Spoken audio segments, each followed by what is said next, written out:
मराठी भाषेच्या जागतिक स्तरावर प्रचार प्रसार जतन आणि संवर्धन करण्यासाठी राज्य शासन कटिबद्ध असून 100व्या अखिल भारतीय मराठी साहित्य संमेलनाच्या भव्य आयोजनासाठी मराठी भाषा विभागामार्फत भरीव निधी उपलब्ध करून देण्यात येईल अशी घोषणा उद्योग व मराठी भाषा मंत्री उदय सामंत यांनी केली.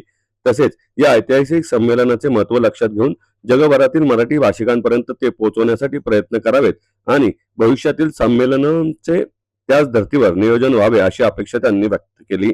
शतक महोत्सवी अखिल भारतीय मराठी साहित्य संमेलनाच्या पार्श्वभूमीवर महाराष्ट्र साहित्य परिषदेच्या माधवराव पटवर्धन सभागृहात आयोजित कार्यक्रमात ते बोलत होते. यावेळी राज्य मराठी विकास संस्थेचे संचालक डॉक्टर श्यामकांत देवरे, महाराष्ट्र साहित्य परिषदेचे अध्यक्ष योगेश सोमन, प्रमुख कार्यवाह डॉक्टर स्वाती महाळंक, कोषाध्यक्ष प्रदीप निफाडकर, कार्यवाह सुनील महाजन तसेच समर्थ युवा फाउंडेशनचे अध्यक्ष राजेश पांडे आदी उपस्थित होते. मंत्री सामंत म्हणाले, मराठी साहित्य संमेलनाची 100 वर्षाची परंपरा ही मराठी समाजाच्या सांस्कृतिक समृद्धीची साक्ष आहे. अनेक साहित्यिक, कवी, लेखक आणि ग्रामीण भागातील साहित्य सेवकांनी मराठी साहित्य समृद्ध करण्यासाठी मोलाचे योगदान दिले आहे. यापूर्वी नवी दिल्ली आणि सातारा येथे झालेल्या साहित्य संमेलनासाठी प्रत्येकी 3 कोटी रुपयांचा निधी उपलब्ध करून देण्यात आला होता. आगामी काळात महाराष्ट्र साहित्य परिषद आणि समर्थ युवा फाउंडेशन यांच्या सहकार्याने परदेशात आयोजित होणाऱ्या 12 साहित्य संमेलनांसह युवा साहित्य संमेलन, 99वे साहित्य संमेलन आणि मराठी भाषा विभागाच्या दालनासाठीही आवश्यक निधी उपलब्ध करून देण्याचा निर्णय घेण्यात आल्याचे त्यांनी सांगितले. मराठी साहित्य परिषदेचे अध्यक्ष योगेश सोमन यांनी 100व्या अखिल भारतीय मराठी साहित्य संमेलनाच्या निमित्ताने अभिजात मराठी भाषेच्या संवर्धनासाठी मराठी भाषा विभाग आणि साहित्य संस्कृती महामंडळ यांच्या सहकार्याने विविध उपक्रम राबवण्यात येणार असल्याचे सांगितले.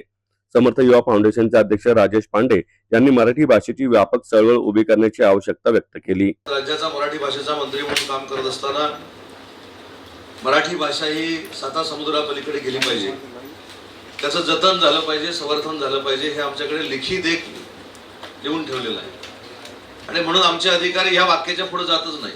साता समुद्रापलीकडे जायचं म्हणजे काय करायचं? एखादा आंतरराष्ट्रीय मंच हा जगाच्या पातळीवर उघडला की आमची भाषा साता समुद्रापलीकडे गेली. आणि एखादं साहित्य संमेलन घेतलं की आम्ही मराठी भाषेचं जतन आणि संवर्धन केलं. ह्याच्या पलीकडची व्याख्या कदाचित कोणाला माहीत नसावी, म्हणूनच मराठी भाषेचा मंत्री कधी अशा संस्थांमध्ये येऊन बसला नाही. आणि म्हणून सुरुवातीला पांडे साहेब आणि मी जी चर्चा केली 15-20 मिनिटं, मला त्यांनी अनेक सूचना केल्या, अनेक गोष्टी सांगितल्या. राजेशजी, मला असं वाटतं की 100वं मराठी साहित्य संमेलन हा 100% इव्हेंट होऊ नये, या मताशी मी देखील सहमत आहे. पण 100 वर्ष या मराठी माणसांनी मराठी साहित्य संमेलन केलं, हे जगातलं हे अद्भुत धाडस आहे, हे देखील आपण सगळ्यांनी समजून घेतलं.